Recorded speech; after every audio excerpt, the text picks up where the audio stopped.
그녀가 회사를 맡았을 때 통장 잔고는 두 자릿수였다. 공장 가동은 멈췄고 직원들 월급은 두 달째 밀려 있었다.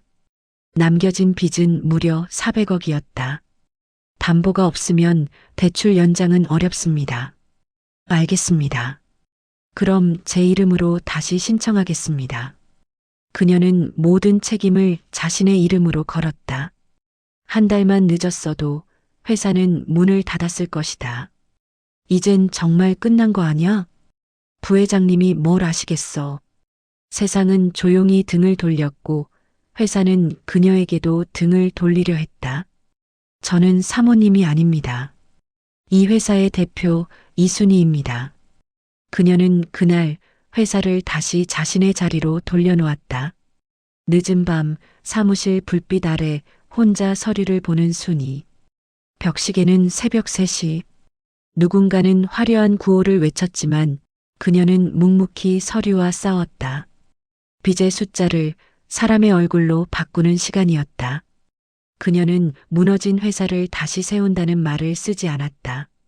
대신 이렇게 말했다. 나는 지켜낼 겁니다. 성공 신화를 쓴 이순희 부회장의 이야기는 이제부터 시작됩니다. 궁금하시다면 좋아요, 구독 한 번씩 눌러주세요. 1998년 봄 서울 강북의 작은 아파트. 이순희는 50 중반의 평범한 주부였다. 아침이면 시장에 가서 장을 보고 점심에는 남편 박진수가 좋아하는 된장찌개를 끓였다. 결혼한 지 30년 두 자녀는 이미 장성에 독립했고 이제는 남편과 단둘이 사는 삶이 익숙했다. 남편 박진수는 15년 전 작은 건강식품 회사를 시작했다. 처음에는 손수레에 제품을 싣고 시장을 돌아다녔다. 여보, 이 알로에가 정말 좋은 거야. 사람들이 알아줄 거야. 남편은 늘 그렇게 말했다. 이순희는 그저 웃으며 고개를 끄덕였다. 경영이나 사업 같은 건 자신과는 먼 세상 이야기였다. 회사는 천천히 하지만 꾸준히 성장했다. 작은 사무실에서 시작해 이제는 경기도에 공장까지 갖췄다. 직원도 50명이 넘었다. 이순희는 가끔 직원 가족 모임에 참석해 음식을 준비하는 정도였다. 사모님, 오늘 잡채 정말 맛있어요. 직원들이 웃으며 인사할 때면 뿌듯했다. 그게 그녀의 역할이었고 그것으로 충분했다. 2005년 가을, 그 평온했던 일상이 무너지기 시작했다. 남편이 건강검진에서 이상 소견을 받았다. 처음에는 대수롭지 않게 생각했다. 나이 들면 다 그런 거지 뭐. 하지만 정밀 검사 결과는 충격적이었다. 췌장암, 그것도 3기였다. 병원 복도에 앉아 이순희는 멍하니 창밖을 바라봤다. 여보, 괜찮아. 치료하면 돼. 남편은 오히려 그녀를 위로했다. 하지만 그의 손은 미세하게 떨리고 있었다. 그날부터 병원과 집을 오가는 생활이 시작됐다. 항암 치료는 남편의 체력을 급격히 떨어뜨렸다. 회사는 괜찮아? 병상에서 남편은 늘 회사 걱정을 했다. 걱정 마세요. 김 전무님이 잘하고 계세요. 이순희는 안심시켰다. 실제로 남편은 오랜 경력의 전문 경영인을 영입했다. 대기업 출신의 MBA까지 받은 능력자였다. 이제 전문가에게 맡기고 나는 치료에만 집중해야겠어. 남편의 판단이었다. 처음 몇 달은 괜찮아 보였다. 경영인은 자신감 넘치게 보고했고 직원들도 따르는 것 같았다. 하지만 어느 날부터인가 이상한 조짐이 보이기 시작했다. 오래 근무한 총무팀장이 찾아와 조심스럽게 말했다. 사모님, 회사 분위기가 좀 예전 같지 않습니다. 무슨 일인데요? 잘은 모르겠는데 직원들이 불안해하는 것 같아요. 이순희는 남편에게 이 이야기를 꺼낼 수 없었다. 치료도 힘든데 회사 걱정까지 하라고 할 수는 없었다. 하지만 그녀 자신도 점점 불안해졌다. 밤마다 잠을 이루지 못하고 천장을 바라봤다. 무언가 잘못되고 있다는 예감이 점점 짙어졌다. 남겨진 400억의 빚. 2006년 2월 남편 박진수가 세상을 떠났다. 투병 1년 만이었다. 장례식장은 사람들로 가득 찼다. 직원들, 거래처 사람들, 동네 이웃들까지. 사장님이 얼마나 좋은 분이셨는데 모두가 눈물을 흘렸다. 이순희는 장례를 치르면서도 현실감이 없었다. 30년을 함께한 사람이 이렇게 갑자기 떠나다니. 조문객들이 오가고 음식을 나르고 절을 받고 모든 게 꿈 같았다. 장례를 마친 후 텅 빈 집으로 돌아왔을 때 그제야 눈물이 쏟아졌다. 장례 3일 후 회사 이사였던 최 전무가 찾아왔다. 사모님 죄송하지만 회사 일로 말씀드려야 할 게 있습니다. 그의 표정이 심상치 않았다. 뭔데요? 일단 회사로 한번 오셔야 할 것 같습니다. 다음 날 이순희는 생전 처음 회사 사무실에 정식으로 발을 들였다. 회의실에는 임원 5명이 무거운 표정으로 앉아 있었다. 테이블 위에는 두꺼운 서류 뭉치들이 쌓여 있었다. 사모님, 실은 회계팀장이 입을 열었다. 회사가 지금 매우 어려운 상황입니다. 얼마나 어려운데요? 이순희가 물었다. 회계팀장은 한 장의 서류를 그녀 앞에 밀어놨다. 빨간색 숫자가 눈에 들어왔다. 부채 총액 412억 원. 400억? 이순희는 제대로 읽은 건지 의심스러워 다시 확인했다. 예, 정확히는 412억입니다. 순간 머리가 하얘졌다. 400억. 상상도 할 수 없는 금액이었다. 어떻게 이렇게 된 겁니까? 최 전무가 설명하기 시작했다. 전문 경영인 김 전무는 공격적 확장을 내세웠다. 은행에서 대출을 받아 새 공장을 짓고 해외 원료를 대량으로 선구매했다. 광고비로만 수십억을 썼다. 사장님 투병 중이라 제대로 보고가 안 됐고 저희도 전문가니까 믿었습니다. 그런데 뭡니까? 투자한 사업들이 모두 실패했습니다. 새 공장은 가동률이 30%도 안 되고 선구매한 원료는 재고로 쌓여만 있습니다. 광고 효과도 미미했고요. 회계팀장이 다른 서류를 펼쳤다. 더 큰 문제는 현금 흐름입니다. 매달 이자만 3억 원씩 나갑니다. 다음 달 말까지 100억을 갚지 못하면 그가 말을 멈췄다. 어떻게 됩니까? 은행에서 대출 만기 연장을 거부했습니다. 기한 내에 갚지 못하면 회사 자산이 모두 압류됩니다. 이순희는 숨이 막혔다. 김 전무는 어디 있습니까? 사표 내고 떠났습니다. 일주일 전에요. 최 전무가 씁쓸하게 답했다. 연락도 안 됩니다. 그날 밤 이순희는 남편의 서재에 앉아 있었다. 책장에는 경영 서적들이 빼곡했다. 책상 서랍을 열자 남편의 일기장이 나왔다. 떨리는 손으로 펼쳤다. 오늘 첫 직원을 뽑았다. 박군이라는 젊은이인데 눈빛이 참 맑다. 이 친구와 함께 좋은 회사를 만들고 싶다. 1991년의 기록이었다. 공장을 드디어 마련했다. 직원들이 모두 좋아한다. 이 친구들의 생계를 책임진다는 게 두렵기도 하지만 또 보람차다. 절대 실망시키지 않겠다. 순이가 직원 가족 모임에서 만든 잡채를 다들 맛있게 먹었다. 내 아내가 회사 식구들을 챙겨주니 고맙다. 이 회사는 정말 가족 같다. 이순이는 눈물을 닦았다. 남편이 평생을 바친 이 회사, 50명 직원들의 생계, 그들 가족까지 합치면 200명이 넘는 사람들의 삶. 이게 다 무너지게 할 수는 없었다. 새벽 5시 이순희는 결심했다. 손에 일기장을 꽉 쥐고 창밖을 바라봤다. 동이 트고 있었다. 여보, 내가 해볼게요. 당신이 지키려던 것, 내가 지켜볼게요.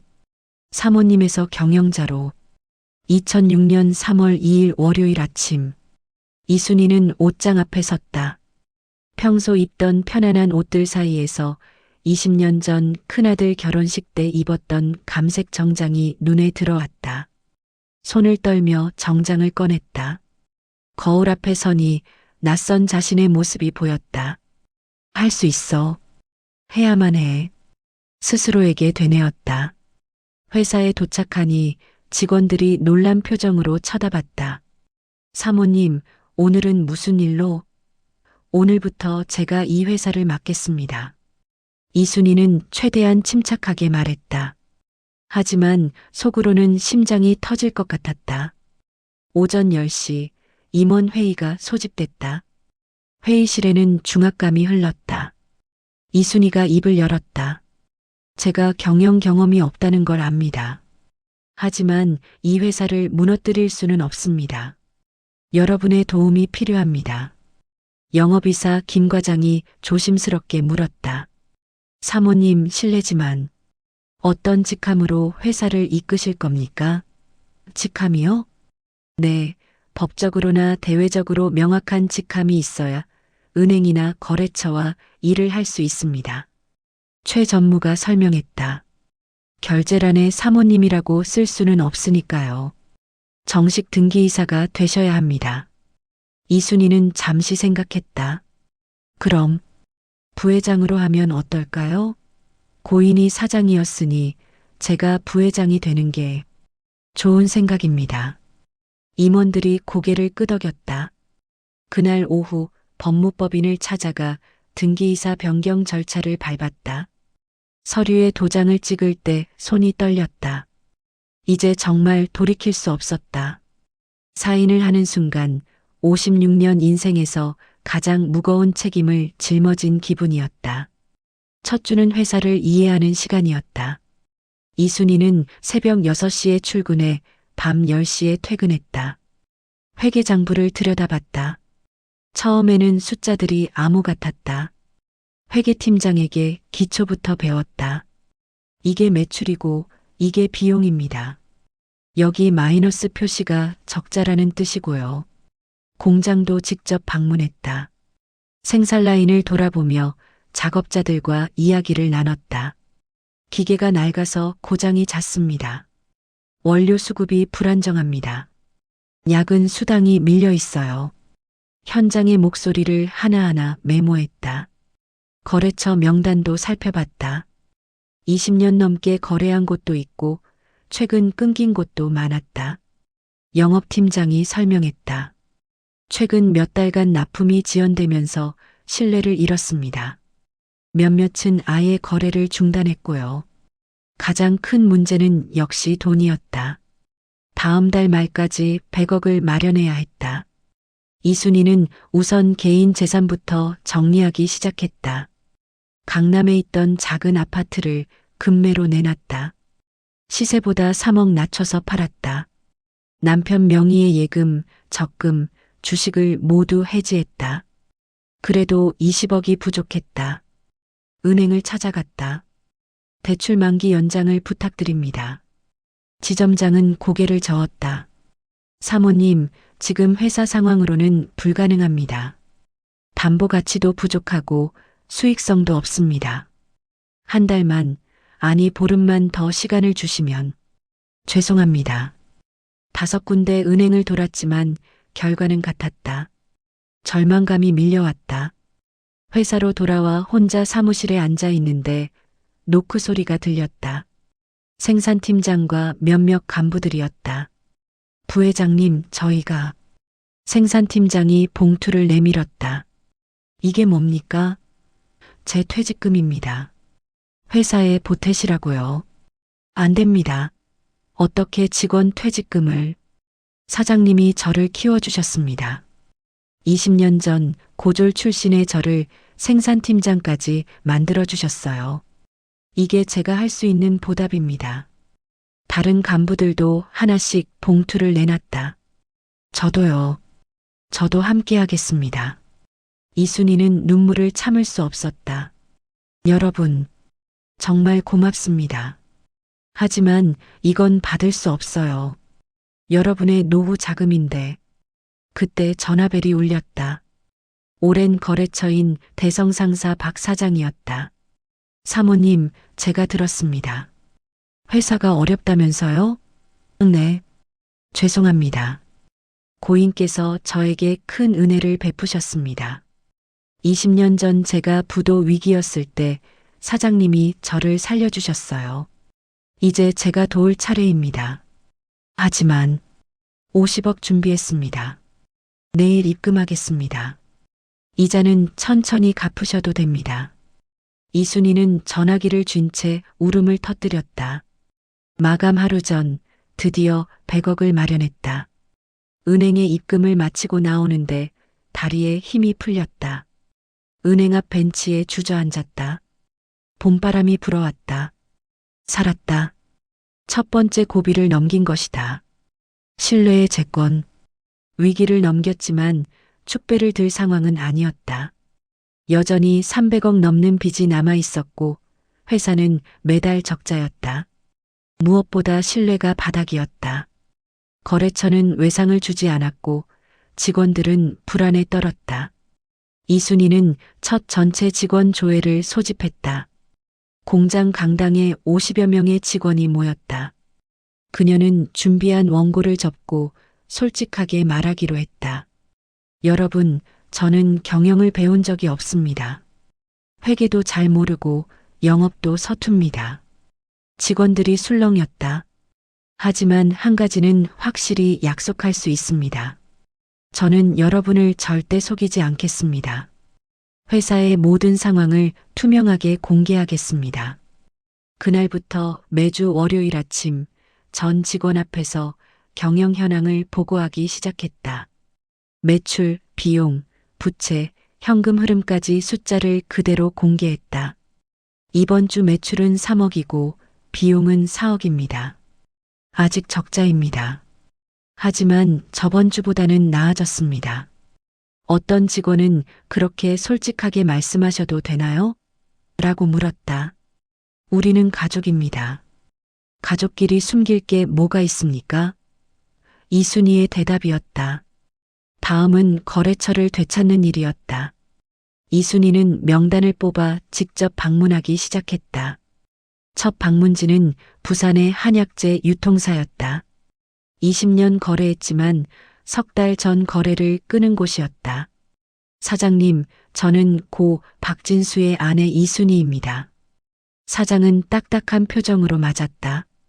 사모님이 직접 오실 일은 아닌데요. 사과드리러 왔습니다. 지난 몇 달간 납품이 늦어져 피해를 드렸습니다.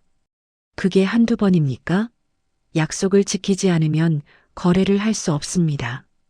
맞습니다. 저희가 잘못했습니다. 이순희는 깊이 고개를 숙였다. 하지만 다시 한번 기회를 주십시오. 이제는 제가 직접 책임지겠습니다. 사장의 표정이 조금 풀렸다. 박 사장님은 정말 신뢰할 수 있는 분이셨습니다. 그래서 거래를 끊을 때도 마음이 아팠어요. 남편이 쌓은 신뢰를 제가 무너뜨렸습니다. 이제 제가 다시 쌓겠습니다. 한 달간 전국을 돌아다녔다. 대구, 광주, 대전, 인천. 직접 찾아가 고개를 숙였다. 어떤 곳은 문전박대를 당했고 어떤 곳은 따뜻하게 맞아줬다. 하지만 포기하지 않았다.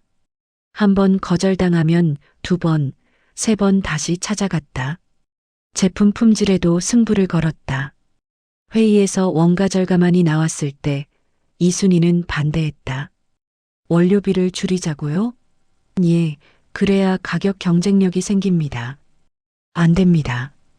오히려 원료 등급을 올리세요. 하지만 부회장님, 지금 적자인데.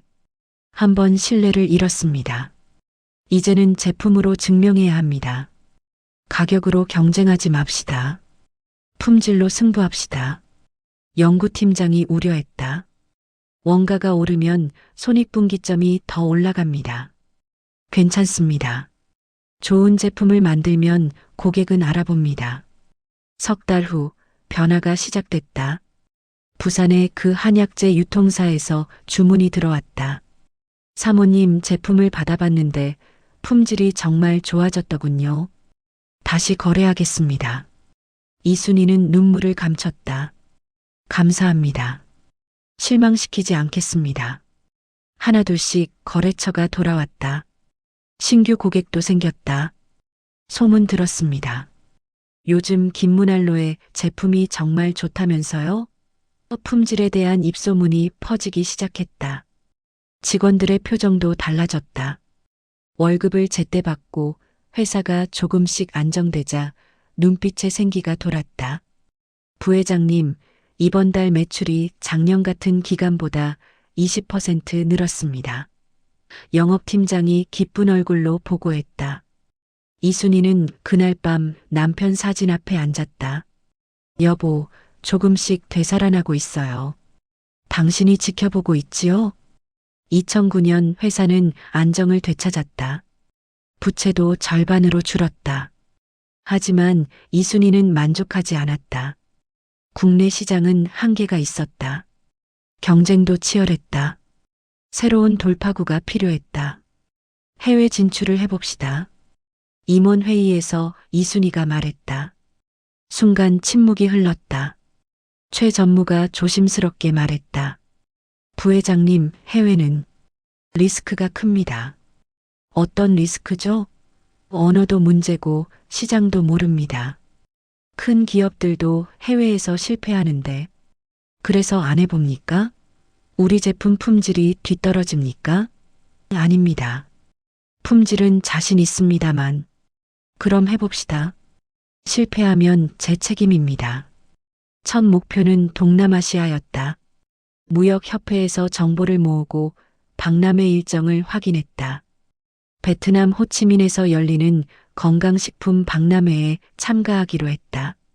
2009년 6월 이순희는 영업팀장과 함께 베트남으로 출국했다. 60이 넘은 나이에 첫 해외 출장이었다. 비행기 안에서 그녀는 긴장해서 잠을 이루지 못했다. 손에 든 영어 회화책을 계속 들여다봤다. 호치민 공항에 도착하니 습한 열기가 밀려왔다. 박람회장은 거대했다. 세계 각국의 기업들이 부스를 차렸다. 우리 부스는 작았지만 이순희는 정성껏 준비했다. 제품 샘플, 홍보자료, 시식 코너까지. 첫날 사람들이 그냥 지나쳤다. 부스 앞에 서서 손짓을 하며 헐로, 트라이 아워 엘로 라고 외쳤지만 반응이 시원치 않았다. 영어 발음이 서툴렀고 어색했다. 하루 종일 서 있었지만 명함 교환이 겨우 10장이었다. 저녁에 호텔로 돌아와 이순희는 거울을 봤다. 화장은 번지고 다리는 퉁퉁 부어 있었다. 내가 뭘 하고 있나? 순간 무력감이 밀려왔다. 하지만 다시 마음을 다잡았다. 아니야, 포기하면 안 돼. 내일은 다르게 해보자. 둘째 날 전략을 바꿨다. 단순히 제품을 홍보하는 게 아니라 직접 시식을 권했다. 지나가는 사람들에게 작은 컵에 담은 알로에 음료를 건넸다. 플리즈 트라이, 베리 헬시. 미소를 지으며 적극적으로 다가갔다. 한 베트남 바이어가 맛을 보더니 눈이 반짝였다. 디스 이즈 구두, 베리 프레시, 생크유, 메이드 인 코리어, 베스트 퀄러티. 이순희는 서툰 영어로 열심히 설명했다. 손짓 발짓을 섞어가며 제품의 장점을 알렸다. 바이어가 물었다. Can you supply to Vietnam market? Yes. Of course. How much minimum order? 최소 주문량을 묻는 것 같았다. 이순희는 영업팀장에게 통역을 부탁했다. 그날 30여 장의 명함을 받았다. 진지하게 거래를 논의한 바이어도 5명이나 됐다. 셋째 날에는 더 많은 사람들이 부스를 찾았다. 소문이 난 것이다. 코리어 넬로 이즈베리 구두. 박람회가 끝나고 한 달 후 첫 수출 주문이 들어왔다. 베트남 호치민의 건강식품 체인점이었다. 금액은 크지 않았지만 상징적 의미가 컸다. 우리가 해냈어요. 이순희는 직원들과 기쁨을 나눴다. 하지만 해외 시장은 만만치 않았다. 현지 기후에 맞춰 제품을 조정해야 했다. 베트남은 덥고 습했다. 기존 제품은 변질이 빨랐다. 연구팀과 밤새 회의했다. 방부제를 더 넣어야 하나요? 아니요. 천연 보존료로 대체합시다. 건강식품인데 화학 첨가물을 늘릴 수는 없어요. 현지 식품 트렌드도 연구했다. 베트남 사람들은 단맛을 덜 좋아했다. 당도를 조절한 제품을 새로 개발했다. 포장 디자인도 현지화했다. 베트남어 설명을 추가하고 현지 모델을 기용했다.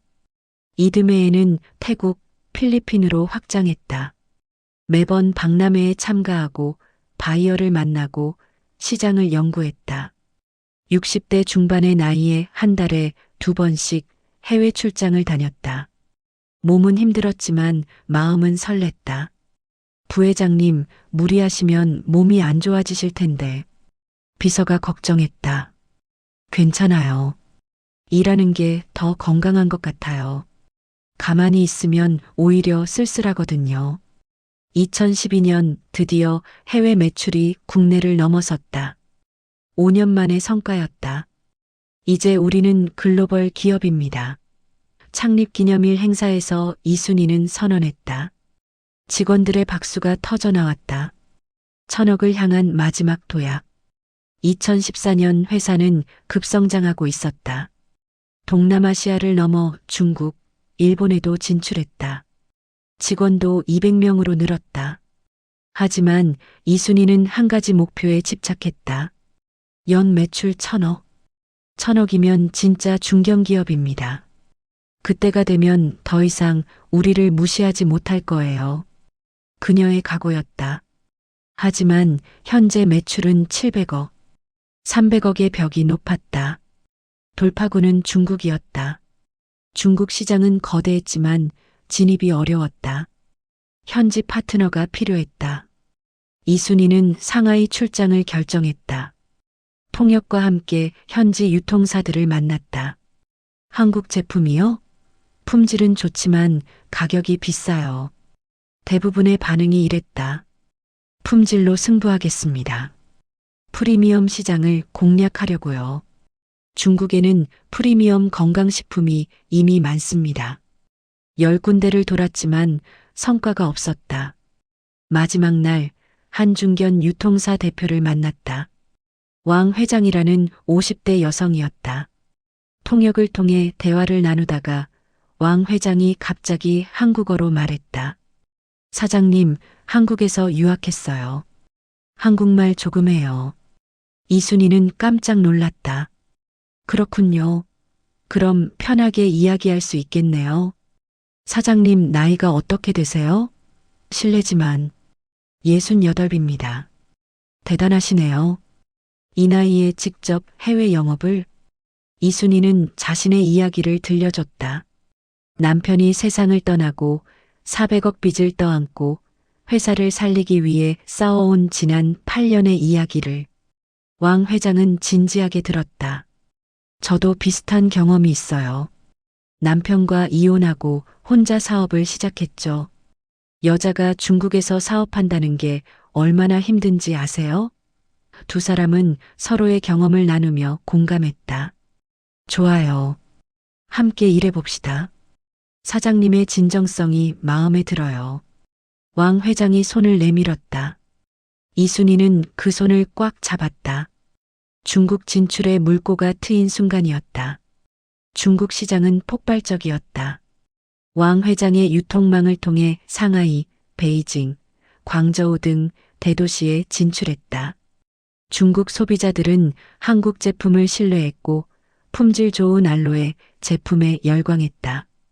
2015년 상반기 매출이 급증했다. 공장은 24시간 가동됐다.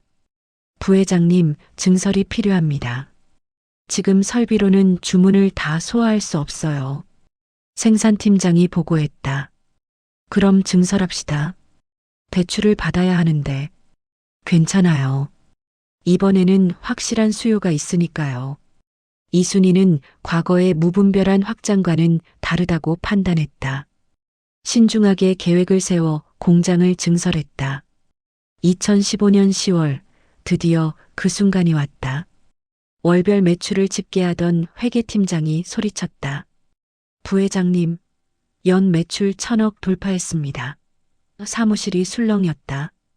직원들이 하나둘 모여들었다. 이순희는 숫자를 확인했다. 정확히 1,023억. 꿈에 그리던 1,000억이었다. 눈물이 핑 돌았다. 여러분, 목이 메어 말이 나오지 않았다. 직원들이 박수를 쳤다. 그날 저녁 전 직원이 모인 축하 행사가 열렸다. 이순희가 단상에 올라 마이크를 잡았다. 이것은 제 혼자의 성과가 아닙니다. 어려울 때 함께 버텨준 여러분, 퇴직금을 내놓으신 간부님들, 다시 돌아와 주신 거래처 사장님들 모두의 승리입니다. 특히 10년 전 그날 400억 빚더미 앞에서도 포기하지 않고 저를 믿어준 여러분이 계셨기에 가능했습니다. 정말 감사합니다. 이순희는 깊이 고개를 숙였다. 장내에는 눈물을 훔치는 직원들이 많았다. 그날 밤 이순희는 남편 사진 앞에 앉았다. 여보, 우리 해냈어요. 1,000억이에요. 당신이 꿈꾸던 회사를 만들었어요. 사진 속 남편은 환하게 웃고 있었다. 1,000억 매출 달성 후 투자 제안이 쏟아졌다. 사모펀드, 벤처캐피탈, 심지어 대기업에서도 인수의향을 타진했다. 부회장님, 이 조건이면 수백억을 받으실 수 있습니다. 재무팀장이 흥분해서 보고했다. 하지만 이순희는 고개를 저었다. 우리는 팔지 않습니다. 하지만 이 회사는 돈으로 환산할 수 없어요. 여기에는 남편의 꿈과 직원들의 땀과 수많은 사람들의 신뢰가 담겨 있어요. 그걸 어떻게 팝니까? 대신 그녀는 더 의미 있는 일에 투자하기로 했다. 우선 직원 복지를 강화했다. 사내 어린이집을 만들었다. 육아 때문에 경력이 단절되는 여성 직원들이 많아요. 회사에서 돌봐드립시다. 직원 건강검진 프로그램도 도입했다. 1년에 2번 전 직원이 종합검진을 받도록 했다. 여러분의 건강이 회사의 자산입니다. 직원들은 감동했다. 이익의 일부는 지역사회에 환원했다. 독거노인들을 위한 건강 프로그램을 시작했다. 무료로 알로에 제품을 제공하고 건강 강좌를 열었다. 우리 제품이 정말 필요한 분들은 어르신들이에요. 그분들께 먼저 드려야죠. 청년 창업가 지원 프로그램도 만들었다. 제가 시작할 때 많은 도움을 받았어요. 이제 제가 도울 차례죠. 매년 5명의 청년 창업가를 선발해 사무 공간과 멘토링을 제공했다. 하지만 이순희는 여전히 현장을 떠나지 않았다. 매주 공장을 방문했다. 70을 바라보는 나이에도 생산 라인을 직접 걸으며 직원들과 대화했다. 요즘 일하기 어떠세요? 불편한 점은 없나요? 품질 관리도 직접 했다. 무작위로 제품을 샘플링해서 확인했다. 이 병 라벨이 삐뚤어졌네요. 죄송합니다. 바로 시정하겠습니다. 제품 하나하나가 우리 회사의 얼굴이에요. 정성껏 만들어주세요. 2018년 업계단체에서 올해의 경영자상을 받았다. 시상식장에서 이순희는 소감을 말했다. 저는 특별한 경영자가 아닙니다. 그저 포기하지 않았을 뿐이고 직원들과 고객을 가족처럼 생각했을 뿐입니다. 경영학을 배우지 못한 게 오히려 도움이 됐을지도 몰라요. 복잡한 이론보다는 사람의 마음을 이해하려고 노력했으니까요. 장내에 박수가 울려 퍼졌다. 어느 날 대학원에서 강연 요청이 왔다. 경영학과에서 특강을 해달라는 것이었다. 이순희는 흔쾌히 승낙했다. 강연장에는 젊은 학생들이 가득했다. 여러분은 경영학을 배우고 있지만 저는 삶에서 경영을 배웠습니다. 이순희는 자신의 경험을 담담히 들려줬다. 가장 중요한 건 숫자가 아니에요. 사람입니다. 직원을, 고객을, 거래처를 진심으로 대하면 기적이 일어납니다. 한 학생이 질문했다. 가장 힘들었던 순간은 언제였나요? 이순희는 잠시 생각했다.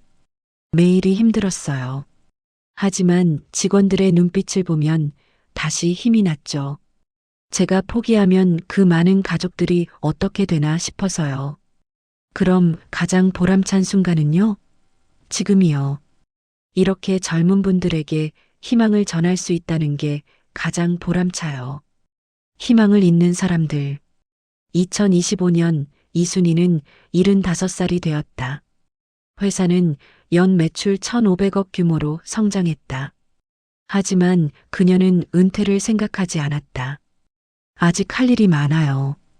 후계 구도는 정리됐다.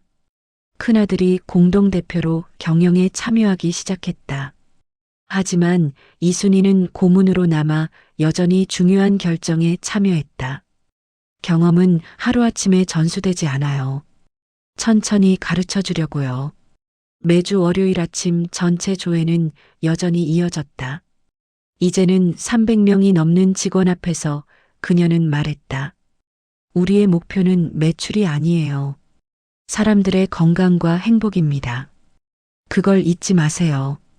어느 날 20년 전 퇴직금을 내놓았던 생산팀장이 정년퇴직을 했다. 송별회에서 그는 눈물을 흘렸다. 부회장님 덕분에 제 인생이 바뀌었습니다. 이 회사에서 일한 게 자랑스럽습니다. 이순희도 울컥했다. 제가 감사하죠. 그때 함께 해주지 않았다면 지금의 우리는 없었을 거예요. 두 사람은 꽉 껴안았다. 40년 동고동락한 동료이자 가족이었다. 요즘 이순희는 자주 강연을 다닌다. 특히 어려움에 처한 중소기업 경영자들, 경력 단절 여성들을 만난다. 나이는 숫자일 뿐이에요. 중요한 건 포기하지 않는 마음이죠. 한 50대 여성이 찾아와 말했다. 남편이 사업 실패하고 세상을 떠났어요. 빚만 3억 남았고요. 제가 뭘 할 수 있을까요?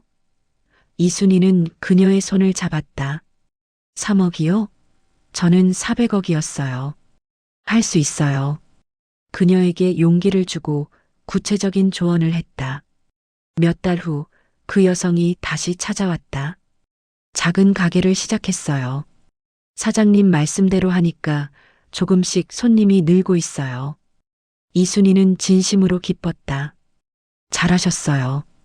계속 힘내세요. 2025년 가을 회사 창립 30주년 기념식이 열렸다. 대강당에는 현직 직원, 퇴직자, 거래처 사람들이 모였다. 무대에 오른 이순희는 감회가 남달랐다. 30년 전 남편은 작은 꿈으로 이 회사를 시작했습니다. 20년 전 저는 400억 빚 앞에서 절망했습니다. 하지만 지금 우리는 여기 있습니다. 함께 꿈을 지켰고 함께 위기를 이겨냈습니다. 이것은 제 성공이 아닙니다. 우리 모두의 성공입니다. 포기하지 않은 모든 분들의 승리입니다. 장례는 박수와 환호로 가득 찼다. 기념식이 끝나고 이순희는 혼자 남편 묘소를 찾았다. 묘비 앞에 앉아 조용히 말했다. 여보, 우리 해냈어요. 당신이 시작한 그 작은 씨앗이 이제 큰 나무가 됐어요.